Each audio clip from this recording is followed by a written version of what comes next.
Vamos a iniciar la segunda ponencia, que también es una propuesta descolonizadora. Lo sé porque he tenido personalmente la oportunidad de no solamente capacitarme con el doctor Vindas en reducción del daño, que es toda una propuesta desideologizante, descolonizadora, despatriarcal, descapitalista, descolonial, ¿verdad? De abordaje, centrado en las personas. Y es que en materia de derechos humanos, estas lógicas tenemos que tenerlas claras, ¿verdad? ¿Qué significa ser antipatriarcal, anticapitalista, anticolonialista, antisexista, etcétera, como una práctica necesaria en materia de derechos humanos y nuestro ejercicio profesional? Bien, voy a leer para ustedes los atestados del doctor Vindas. El doctor Javier Vindas Acosta fue director general del Instituto de Alcoholismo y Farmacodependencia. Es exsecretario del Consejo Directivo del ICD, que es el Instituto Costarricense sobre Drogas. El IAFA es un ente técnico, el ICD es un ente político en materia de drogas en nuestro país. Cuenta con una maestría profesional en Gestal. Cuenta con también una certificación internacional en Viena, Australia. Un diplomado en logoterapia. Es terapeuta certificado por el Instituto Albert Ellis en New York.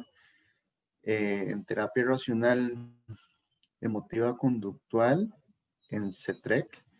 Es terapeuta certificado en psicoterapia de reducción de daños, que es un enfoque de derechos humanos.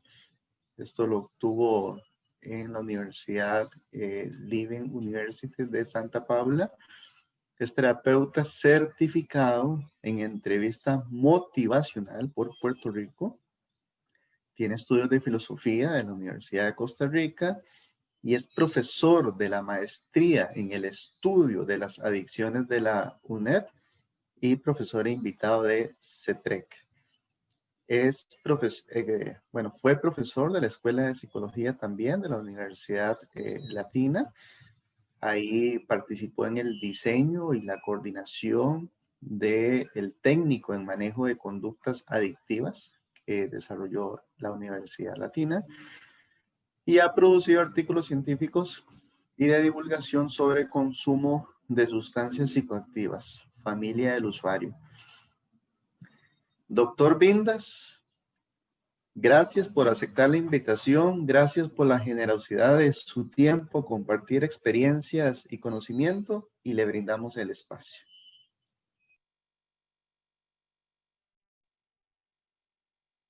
No te escuchamos.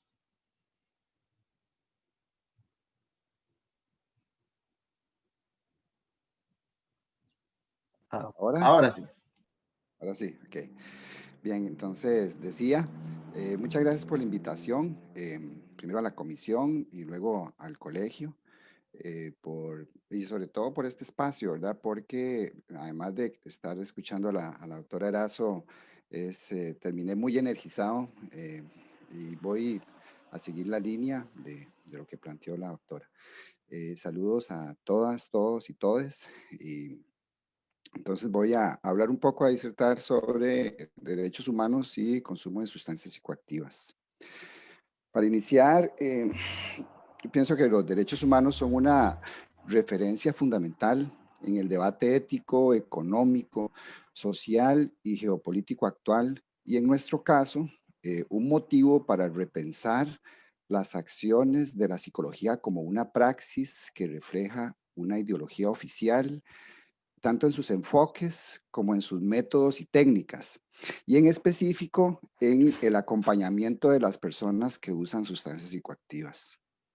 Yo escojo la definición de derechos humanos utilizada en la Política Nacional de Salud Mental 2012-2021, según la cual estos son inherentes a la persona humana y a su dignidad y tienen como fin garantizar la igualdad, dignidad, justicia social y libertad para todas las personas sin discriminación alguna.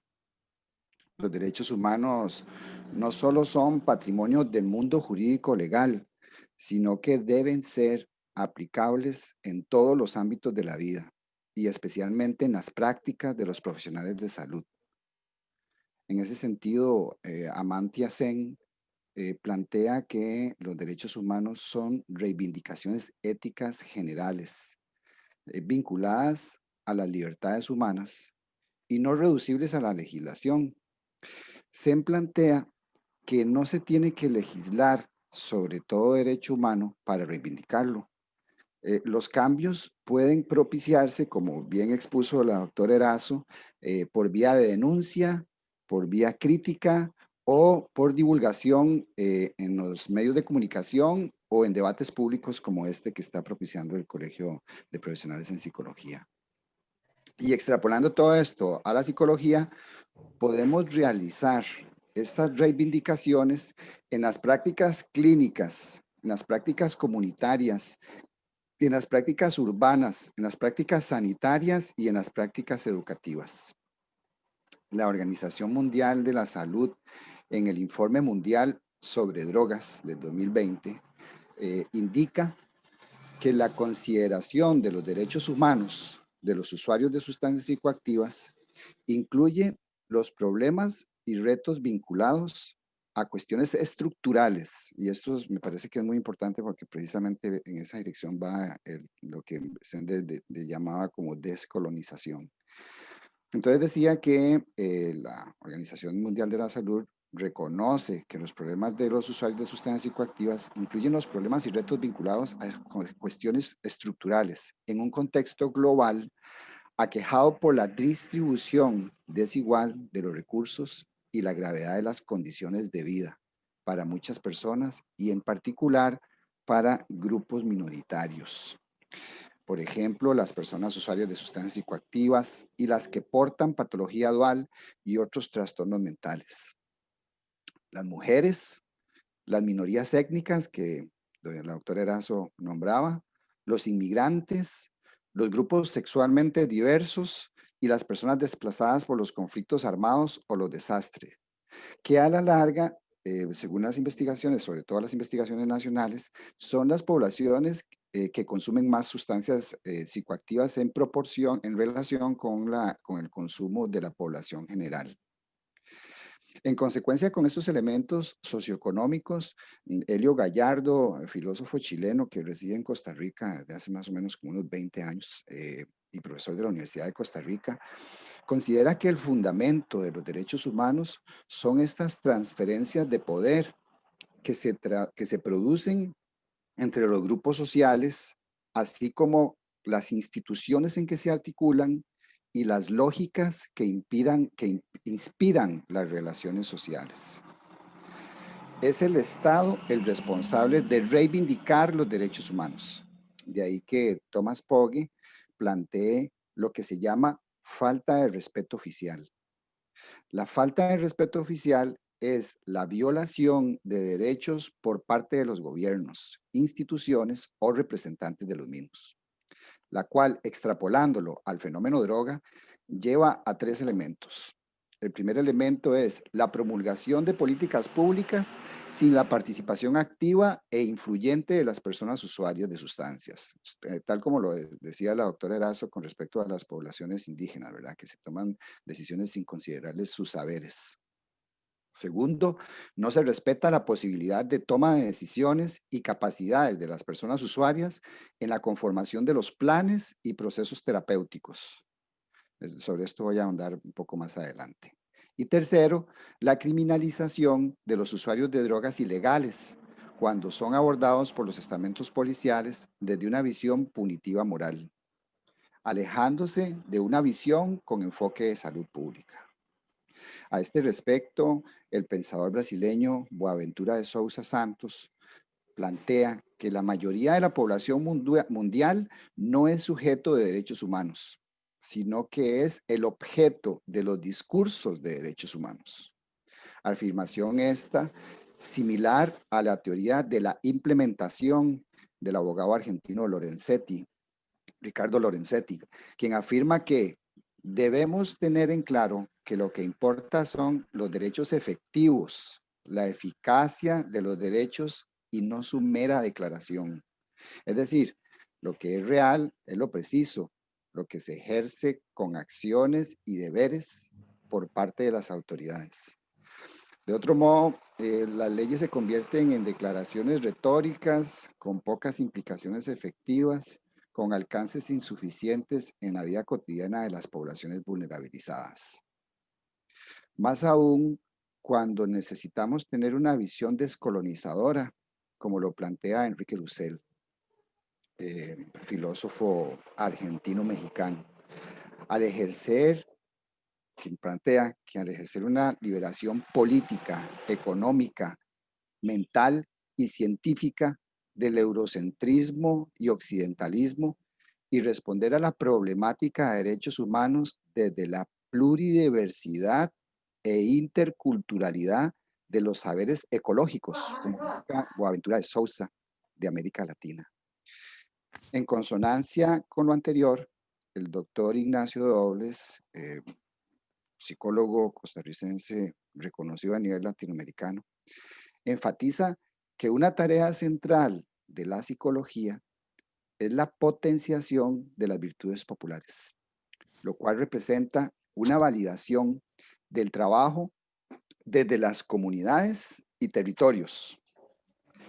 Dobles vincula a Ignacio Martín Baró y a Dussel con el desarrollo de una ética de la liberación que sepa discernir sistemas de opresión y trabajar junto a las víctimas, construyendo comunidades críticas para lograr transformaciones sistémicas. La OMS, en el 2010, enfatiza este hecho, aunque a veces se siente que no hay implementación, como lo señalaba Lorenzetti, en términos de que haya una efectividad en estos derechos. Y la OMS enfatiza, como decía, que los trastornos por uso de sustancias psicoactivas desde los derechos humanos deben pensarse de forma pragmática y humanitaria, sustituyendo el estigma y la discriminación por el conocimiento, la atención, las oportunidades de recuperación y la reintegración. Ernesto Cortés, antropólogo costarricense, y de María Amiguetti, psicóloga costarricense, investigadores, eh, afirman que si bien se han realizado esfuerzos por discutir desde perspectivas que superen las enfocadas en cero tolerancia, centradas en la enfermedad y la delincuencia, aún no se ha logrado incorporar el fenómeno de las drogas de manera articulada en su abordaje desde los sectores de justicia, salud, seguridad, educación y desarrollo. Veamos esto desde una perspectiva macro. El Sistema Internacional de Fiscalización o Control de Drogas de la Organización de Naciones Unidas debe garantizar la descriminalización del consumo de drogas y el derecho a la salud a las personas usuarias de drogas, así como la protección de poblaciones vulnerables condenadas a prisión por delitos relacionados con el microtráfico de drogas. Para el profesor de colombiano nacionalizado, Iván de Reventería, la guerra contra las drogas es la forma encubierta de controlar a toda la sociedad, pero sobre todo a sus segmentos más vulnerables, mediante el uso organizado de la violencia pública y social, el poder penal y el poder mediático. Está claro que la criminalización de las drogas tiene como finalidad la criminalización de los pobres, los jóvenes, las mujeres, los migrantes y otras minorías. Sin duda alguna, muchas de las políticas de control de drogas atentan contra la garantía de derechos humanos fundamentales, como el derecho a la vida, el derecho a la salud, el derecho a no sufrir tratos crueles o inhumanos, el derecho a vivir libre de discriminación, el derecho al debido proceso, así como derechos culturales, ambientales y de personas menores de edad. La concepción político-ideológica influye sobre los paradigmas científicos y estos condicionan las teorías, las cuales, a su vez, conforman los modelos, cuya diversidad conceptual depende de distintas concepciones del mundo y de las relaciones que los individuos establecen con la realidad, condicionando los estilos de las prácticas profesionales. El consumo de sustancias psicoactivas recibe, como ninguna otra situación de salud, una serie de estigmas y estereotipos generados por el filtro moral de profesionales que se centran en los déficits. Estas concepciones, legitimadas por paradigmas tradicionales, colocan a las personas que usan sustancias psicoactivas como sujetos de censura y castigo por la sociedad o como sujetos sin capacidades y habilidades para ser partícipes de su propio proceso de mejora de vida y bienestar, limitando la generación de estrategias basadas en evidencia, la diversificación de las metas de tratamiento y la oferta de servicios que atienden problemáticas específicas de afectación de la salud integral, como, por ejemplo, cuando lo hacemos desde el tema de salud pública, podemos concentrarnos en, más que en aspectos morales o de enfermedad, en el malestar o afectación física que le causa a la persona, en las consecuencias en el desempeño laboral, en la estabilidad económica o pérdidas financieras por el consumo, en el equilibrio emocional, mental, en las relaciones de familia o en el rendimiento académico. Nos referimos a que esta es una intervención centrada en salud y no centrada en moral. Precisamente a este respecto, Erwin Goffman plantea, el sociólogo Erwin Goffman, plantea el concepto de normativización o naturalización, según el cual la sociedad establece estereotipos, que significa cómo debe ser determinada especie de individuo, que se alinean a expectativas de lo que se considera normal. De modo que cuando las personas mantienen atributos que los diferencian de los demás, por ejemplo, deformidades físicas, defectos de carácter, que el consumo de sustancias entra dentro de los defectos de carácter, la perturbación mental, homosexual, adicción, rasgos tribales de raza, religión o clase social, cuando mantienen estas diferencias, entonces socialmente resultan menos valoradas o consideradas débiles e inferiores. Esta falta de adaptación genera el estigma, es decir, el rechazo social y la discriminación a los que son diversos y por tanto anormales. Para poner un solo ejemplo que voy a hablar más adelante, se normativiza cuando se trivializa el consumo de drogas legales, por ejemplo, alcohol y tabaco, y se ven como decadentes a los consumidores de drogas ilegales. Entonces, con respecto a la forma en que se entiende e interviene el fenómeno droga, existen dos grandes visiones ideológicas. Por un lado, el paradigma tradicional de enfermedad moral y por otro, el paradigma de reducción de riesgos y daños. Desde el paradigma tradicional de enfermedad moral, la interpretación del consumo de drogas está basada en el énfasis en lo biológico, desde donde explica las drogas, concentrándose en los efectos fisiológicos de las mismas o explicándola como una enfermedad del cerebro. Las prácticas profesionales desde este paradigma, y es donde prácticamente todos hemos sido formados, exigen a la persona usuaria la abstinencia como única meta, incluido el no recaer, porque muchas veces la respuesta, por ejemplo, cuando hay una recaída, es el enojo o la censura de parte del profesional.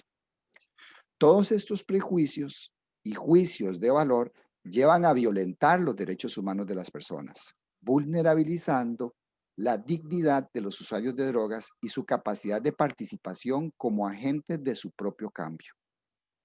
Por otro lado, está el enfoque de reducción de riesgos y daños, que de acuerdo con Marlatt, plantea que el principio terapéutico fundamental es que no podemos eliminar la respuesta adaptativa de la persona que consume mientras no tenga otros mecanismos de afrontamiento eficaces. En reducción de daños, la abstinencia sí es un objetivo, y esto para ir aclarando puntos de vista. Vuelvo a repetir, en reducción de daños, la abstinencia sí es un objetivo, pero lo es cuando la persona que consulta lo plantee y no cuando se le dice que tiene que hacerlo. Se reconoce el uso como un hecho y es por lo tanto una obligación bioética del terapeuta acompañarlo en ese proceso de decisiones. Siguiendo a Tatarsky, otros principios de reducción de daños son considerar a las personas como actores responsables de sus decisiones, apelando a la singularidad que distingue y hace única a cada persona. Con esto se busca evitar patologizar, se busca evitar estigmatizar, ya que se deben considerar tres elementos clínicos importantes cuando se valoran las condiciones de una persona usuaria de sustancias psicoactivas.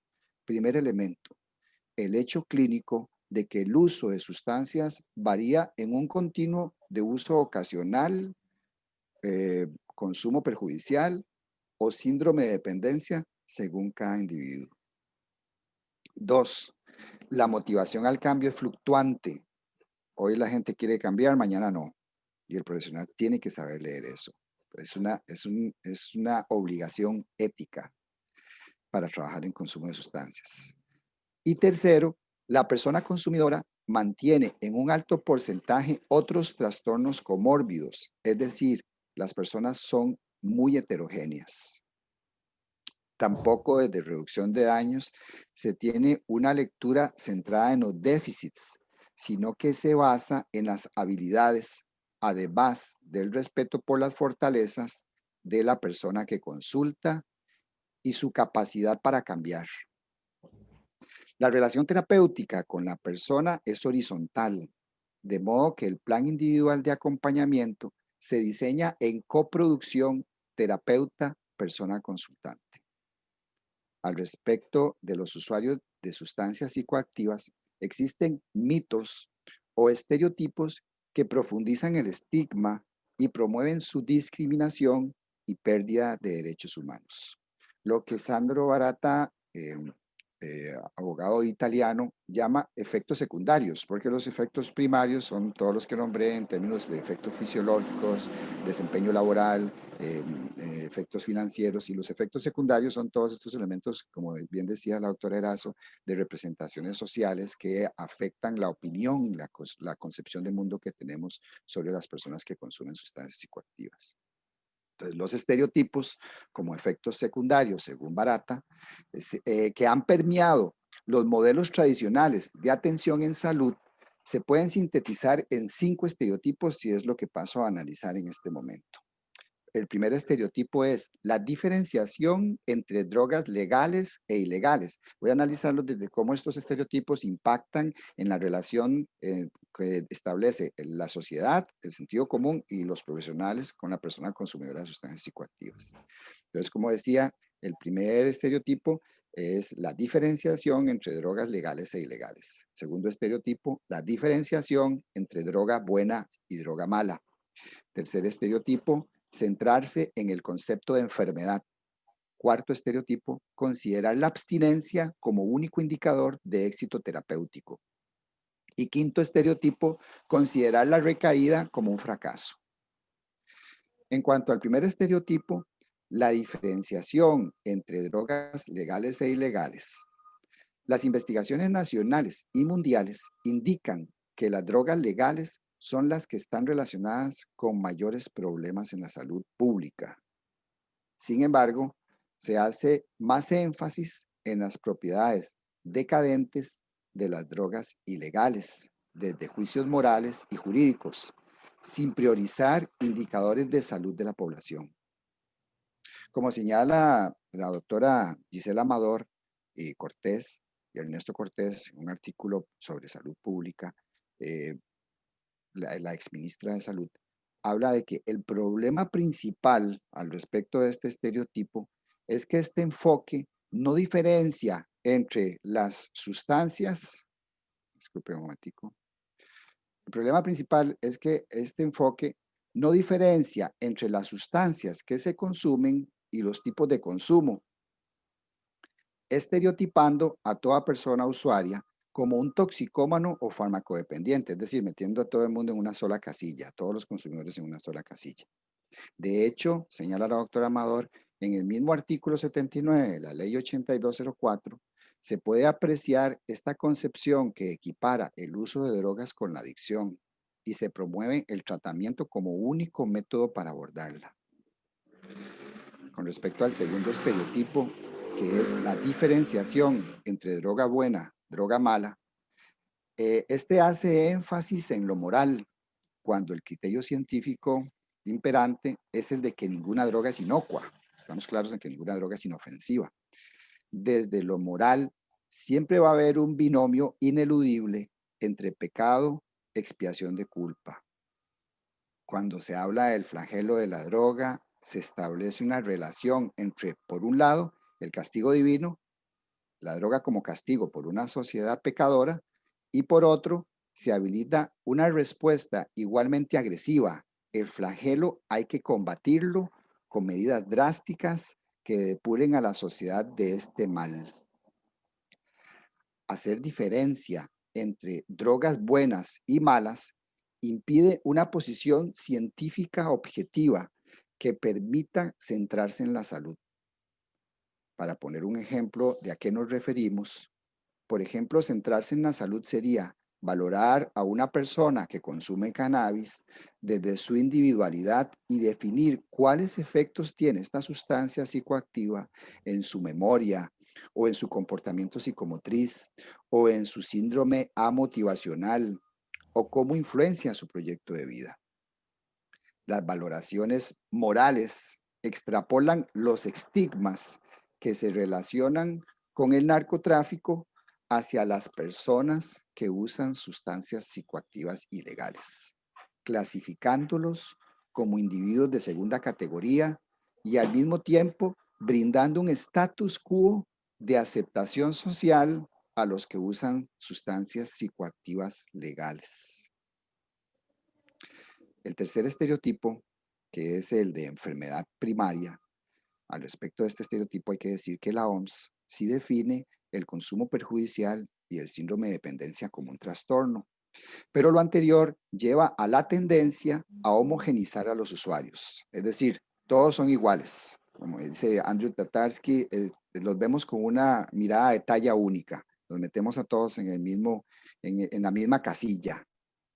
O que lo que llaman Miller y Rolnick, creadores de la entrevista motivacional, la trampa del etiquetaje, que es evidentemente estigmatizante. Este estereotipo de enfermedad se concentra en hacer énfasis en una personalidad adicta.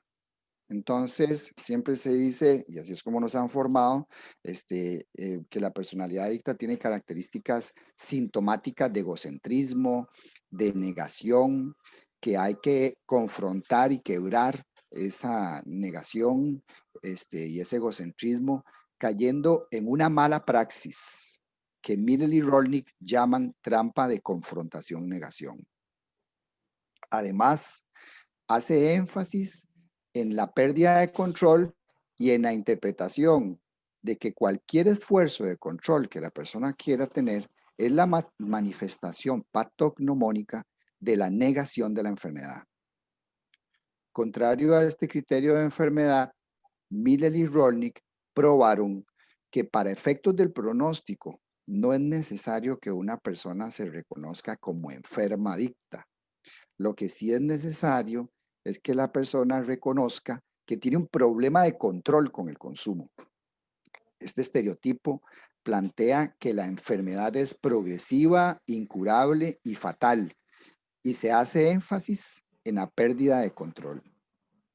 Es decir, que las personas no pueden aprender a controlarse. Las personas no pueden tener o consumir un plan de moderación, con un plan de moderación de ninguna manera. Sin embargo, muchas personas con consumo perjudicial o un síndrome de dependencia toman decisiones y logran generar estrategias de moderación. Este estigma ejemplifica un reduccionismo biológico entendiendo el uso de sustancias psicoactivas exclusivamente como una enfermedad del cerebro. Centrarse en el concepto de enfermedad genera la trampa del etiquetaje, como decía, que lleva a considerar a toda persona consumidora como inestable, con conciencia y juicio deficiente, por lo que no puede participar significativamente en el plan del tratamiento. Entonces, se duda de su competencia personal, lo que lleva a lo que Miller y Ronick también descubren como la trampa del experto, que es la creencia de esta trampa es que desde una relación vertical, el terapeuta experto no confía en la capacidad de la persona para tener autonomía y capacidad de decisiones en su vida. Porque desde la posición del experto, creo que tiene que reconocer primero su problema de dependencia para ser tratable. La realidad, en contraste con este estigma, nos dice que la gente resuelve lo que necesita resolver primero. Este estereotipo dicta también que solamente a través de la confrontación se puede tratar a una persona con consumo problemático. Esta es la trampa de confrontación-negación. Se cree que confrontando a la persona es como la persona va a entender su problema y no se comprende que lo que la confrontación hace es elevar defensas psicológicas de resistencia al cambio. Que ya esto lo probaron harto Prochaska y Clemente. Andrew Tatarsky refiere que incluso se llega al punto que a los que quieren trabajar otros problemas se les niega la terapia. Encasillar afecta la individualidad. Cuando se le pide a una persona que acepte que es adicto, se le condiciona a verse y definirse únicamente desde una parte de sí mismo, la parte de consumidor, que por supuesto es una faceta de su personalidad, y se le impele a que minimice la importancia de otras facetas o fortalezas de su personalidad, por ejemplo, facetas como padre, como profesional, como deportista. Esto violenta los derechos humanos de esa persona, porque le estamos diciendo que su adicción y su consumo definen su personalidad y su identidad. Primero se es persona que consumidor. Siguiendo a la terapeuta chilena gestáltica Adriana Snaque, el diagnóstico no se superpone a la persona. Cuarto estereotipo. El cuarto estereotipo es el de centrarse en la abstinencia total como único indicador o criterio de éxito terapéutico. Aquí la visión de la recuperación es una visión lineal, ya que se cree idealmente que la recuperación tiene un inicio y un final. Esto es una trampa metodológica del terapeuta que Miller y Ronick nombraron como la trampa del énfasis prematuro, que promulga que la acción terapéutica debe concentrarse en buscar la abstinencia inmediata, sin considerar que no son todos los casos en los que efectivamente se requiere una abstinencia a través de un tratamiento, por ejemplo, residencial. Contrario a esto, Prochaska y Clemente, los que diseñaron y plantearon el modelo transteórico del cambio del comportamiento, probaron que las personas cambian cuando ven más ganancia en el cambio y se encuentran también preparadas para el mismo. En relación al consumo de sustancias psicoactivas, la abstinencia forzada es una variable importante en la recaída. A este respecto, Prochaska y Di Clemente prueban que solo el 5% de las personas consumidoras cambian sin retrocesos, de modo que la abstinencia no es la única meta aceptable y realista, sino que el 95% de las personas que intentan cambios siempre generan una vuelta a procesos de consumo, a los patrones de consumo anteriores. De acuerdo a datos de IAFA, podemos inferir que la mayoría de los usuarios mantienen moderación y la minoría son los que desarrollan dependencias. Otra consecuencia de esta distorsión clínica, siguiendo a Tatarsky, es que estar abstinente se asume como prerequisito para el tratamiento y posterior seguimiento, lo que lleva a prácticas excluyentes y violatorias de derechos humanos a la salud. Otra consecuencia es que se cae en la nombrada, y como ya lo nombré, trampa del énfasis prematuro.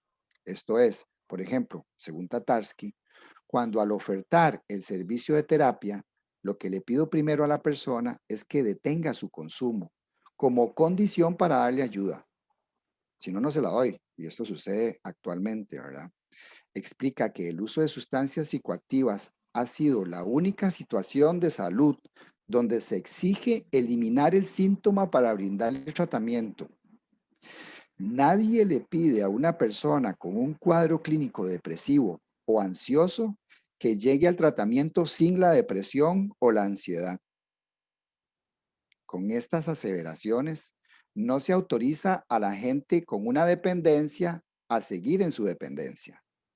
Tenemos que saber distinguir clínicamente las realidades individuales de las personas con las que trabajamos y saber que la responsabilidad terapéutica fundamental es darle a la persona las herramientas y recursos para que pueda enfrentar y tomar decisiones en su relación con el uso de sustancias psicoactivas. Si la persona decide seguir consumiendo, esta no debería ser una razón para que se le excluya el tratamiento. El quinto estereotipo es ver la recaída como un fracaso.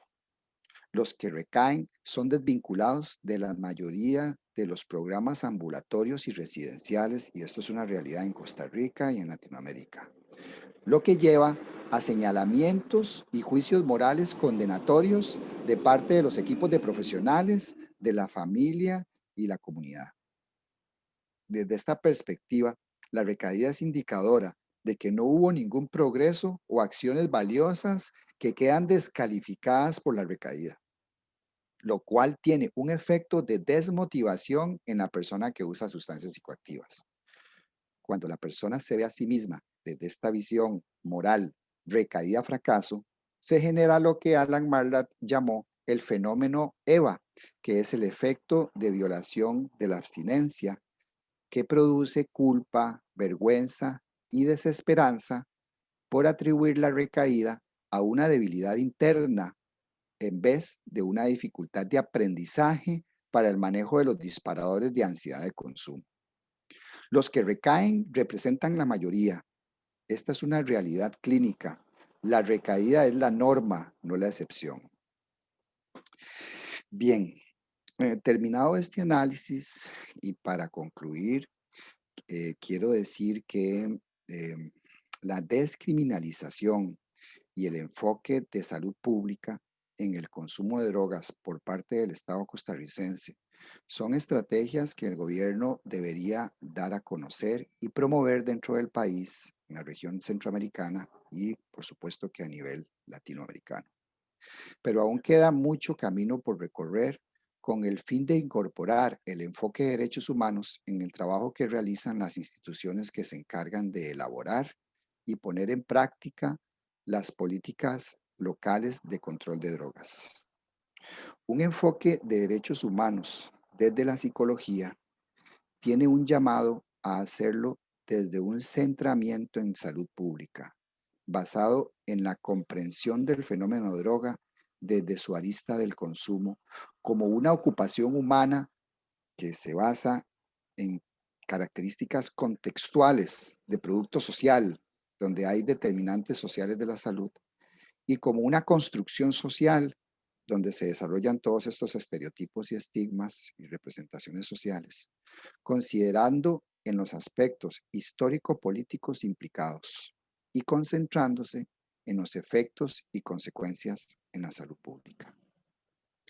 La psicología está llamada a la comprensión, información y el acompañamiento respetuoso de las personas usuarias de sustancias psicoactivas y en especial de las poblaciones vulnerabilizadas, según las elecciones personales, las consecuencias, los riesgos y los daños del consumo.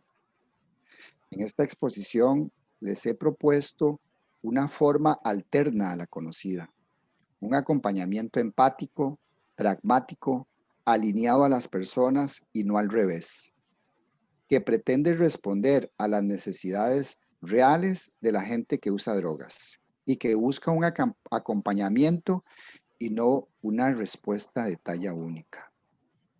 Cada persona en atención psicoterapéutica requiere y merece que se respete su individualidad y su derecho a la autodeterminación, la libertad, la salud y a que no se le juzgue desde los términos del terapeuta. Esa es la esencia de la ética psicológica. Muchas gracias por la atención. Muchísimas gracias al doctor Javier Vindas. En este momento vamos a abrir un espacio para preguntas y consultas. Pueden levantar la mano si quieren abrir el micrófono. Aquí tengo una pregunta y una consulta. Podemos abrir cámaras en este instante. Igual que la ponencia anterior, una propuesta descolonizadora, y cuando hablamos en estos términos estamos hablando de un pensamiento crítico, ¿verdad? Desarrollar un pensamiento crítico sobre nuestra praxis. Como bien lo acaba de decir el doctor Vindas, un énfasis centrado en la persona, desde una perspectiva empática, humanista, humanitaria, acompañante y alterna a lo ya conocido. 5 mitos fundamentales para entender esto, ya citados por el doctor Brindas, drogas legales versus ilegales, el tema de lo bueno y lo malo de las drogas, el énfasis exclusivo en enfermedad y sus 5 trampas, el tema de la abstinencia, ¿verdad? Que es muy interesante esa propuesta, pedirle al paciente que venga curado para empezar a tratarlo sin síntomas, ¿verdad? Y que la recaída es parte del proceso. La recaída es esperable, no es un fracaso, la recaída está dentro del proceso de trabajo. Doctor Vindas, hay una pregunta y una consulta. La pregunta la realiza don Oscar Rodríguez. En el caso de las personas menores de edad, ¿también se les debe dejar o permitir su consumo desde este enfoque de derechos?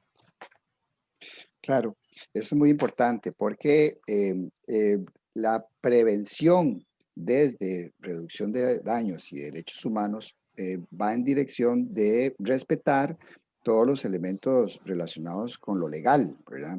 Y en la ley 8204, lo que está definido es que cuando se trata de personas de menores de edad, hay que referirlos al PANI, ¿verdad? Entonces, porque el consumo de sustancias, de cualquier sustancia psicoactiva, ¿verdad? De alcohol, tabaco y las ilegales también, para menores de edad es ilegal. O sea, las legales para menores de edad son ilegales, ¿ok? También. Entonces, desde esta perspectiva, lo que hacemos es abordar a la persona desde todas estas propuestas de entender cuál es su punto de vista y cuál es el significado que está teniendo la sustancia psicoactiva en sus vidas, cuáles son las intencionalidades que está teniendo la persona y cuál es la funcionalidad que está teniendo la sustancia psicoactiva en la vida del menor de edad, de la persona menor de edad. Entonces, pero no desde una visión punitiva, ¿verdad? Sino hay un cumplimiento y este cumplimiento es responsabilidad de los padres, que son los que tienen la patria potestad, ¿verdad? El terapeuta no viene a fungir como padre en la terapia, ¿ok? Nosotros venimos a trabajar con el manejo que el chico quiere hacer de su vida. Son los padres los que tienen que ocuparse de este aspecto del abordaje legal, ¿verdad? Entonces, más o menos ese es el abordaje adecuado de reducción de daños. Sí, no es un tema de promover y garantizar el consumo, no es eso de ninguna manera. Pero hay una realidad, por ejemplo, los que hemos trabajado, y Javier conoce el Centro Nacional Integral de Atención de las Personas Menores de Edad que tiene el IAFA, ahí llegan niños de 12 años, 13 años, en una situación de consumo con otros elementos como la explotación sexual comercial y todo, y bueno, desde un enfoque de reducción del daño hay que trabajarlo también, ¿verdad? Entonces también hay que ver esas otras realidades. Todo es cuestión de ir al Parque Morazán hoy en la noche. Vayan hoy en la noche y ustedes verán otra Costa Rica. Niños y niñas en consumo y víctimas de explotación sexual comercial. Existe el DAI del PANI, que está ahí como a 2 cuadras. Ustedes van, los llevan, los bañan, les dan de comida y vuelven. Son como hoteles, como sucede con los albergues que están en Barrio Escalante, ¿verdad? Hay niños trans, adolescentes trans, están en temas de consumo y demás. Aquí la perspectiva es otra, pero eso es diferente a promover y garantizar el derecho al consumo, porque eso no, eso es otro tema, ¿verdad? Como bien lo acaba de explicar el doctor. Pamela Badilla te pide bibliografía, si fuese posible, sobre el Claro. tema, y tenemos 2 consultitas más y con eso terminamos. Una, ¿qué opina de los centros que abordan este acompañamiento desde el aspecto religioso como fundamento de la terapia? Uno, eso lo pregunta don Oscar. Y Jennifer pregunta, ¿qué opina de la técnica llamada careo emocional para trabajarlo con el paciente y ahí quedó cortado, imagino que la familia? Sí, la Y con eso, intervención, seguramente la técnica de intervención. Sender, nada más, voy a poner entonces para la bibliografía voy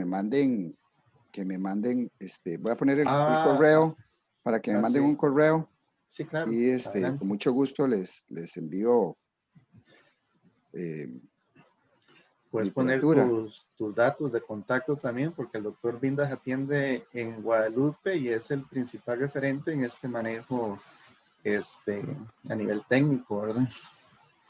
Okay. Bueno, con respecto a lo primero, es importante, bueno, esos son enfoques cristocéntricos, que son enfoques precisamente centrados en el paradigma tradicional de enfermedad moral. Entonces, son enfoques digamos que son enfoques históricos, que en algún momento de la historia del tratamiento o el acompañamiento en sustancias psicoactivas, pues fueron reconocidos como los más importantes, ¿verdad? Como por ejemplo los enfoques de los grupos de 12 pasos o lo que llamamos ahora enfoques cristocéntricos. Son válidos. O sea, aquí el tema es que lo que recomendamos actualmente es que se hagan enfoques integrales, donde estén los aspectos espirituales incluidos, los aspectos fisiológicos incluidos, los aspectos psicológicos, los aspectos familiares y, por supuesto, una concepción clara de cómo se dan todos estos procesos de ideologización, y precisamente para ayudar a la persona a moverse de ese lugar, de repetir todos estos estereotipos en su propia vida. Entonces, el problema es cuando los profesionales se centran desde acá y estos estereotipos que nombré, los profesionales se ocupan de obligar a la persona a entrar dentro de ese reconocimiento de los estereotipos y vivir desde ahí. Y esto desde mi punto de vista, es una mala praxis, ¿verdad? Porque estoy obligando. Miller y Rollnick dicen una frase muy importante, que es que las personas tienen el derecho de hacer con sus vidas lo que quieran y no es mi función obligarlos a pensar lo contrario. O sea, el terapeuta acompaña, y el terapeuta ayuda a tomar conciencia de su realidad, pero no estamos ahí para ser consejeros, que eso es una de las confrontaciones que hay constantemente, o no estamos para enseñarles la palabra, ¿verdad? Esa es otra cosa, que hay distorsiones de la práctica ética, psicológica que se pueden dar. Entonces, los programas cristocéntricos son válidos en la medida en que sea válido para la persona. O sea, si la persona tiene, por ejemplo, una creencia en un poder superior y eso es lo que lo sostiene más, pues entonces hay que utilizarlo, ¿verdad? Esos son recursos de la persona. Y puede que no, también. Luego la terapia, creo que la que están llamando como careo, es la que llamamos intervención familiar, que también se utilizó mucho históricamente, ¿verdad? La intervención familiar tiene sentido como técnica, no como método, ¿ok? O sea, la confrontación, la trampa, confrontación, negación que nombran Miller y Rollnick, Miller y Rollnick explican que esto se puede utilizar estratégicamente en momentos específicos. O sea, cuando usted quiere confrontar a una persona, o como plantea Frankl también, ¿verdad? Que es Frankl le llama a esta técnica sacudida existencial. Entonces, usted puede mover a una persona en un momento específico según la circunstancia que se presente, pero no es, desde el modelo tradicional, se usa como un método. Siempre están confrontando las defensas porque desde la concepción de la persona consumidora, de la concepción de mundo, de cómo es la persona consumidora, se cree que tiene una coraza de defensas que hay que romper. Y es muy común escuchar en los ambientes clínicos a los profesionales en medicina, psiquiatras, psicólogos decir, hay que quebrarlo, ¿verdad? Y quebrarlo es un irrespeto a sus derechos humanos de autodeterminación. Porque aunque la persona se esté haciendo daño, eso no implica, como decía, que yo no le voy a dar acompañamiento, aunque la persona siga consumiendo. Muy bien. Este, excelente, doctor Vindas. De nuevo, muchas gracias por haber aceptado la invitación. Al igual que le comenté a la doctora Erazo, estás invitado a quedarte en toda la jornada. Sé que las agendas de ustedes son supremamente ocupadas.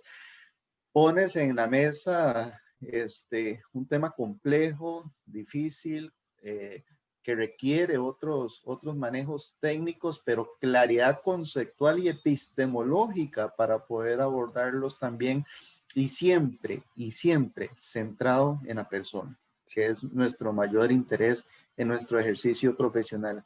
Muchos de los mitos que el doctor Javier menciona, hasta que yo lo conocí, yo también los reproducía en mi práctica y he tenido que disculparme con muchísimos de mis pacientes.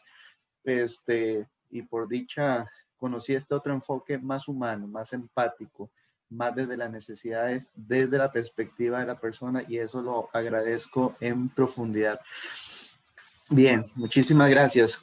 Ven que ya nos estamos ganando el tiempo. Yo les dije, lo vamos a ir recuperando poquito a poco. Son las 10:05 en este momento. Vamos a hacer unos 5 minutitos de estiramiento, ir a tomar agua, ir al baño, y 10:10 volvemos con cámaras encendidas, por favor, por tema de lista de asistencia y demás.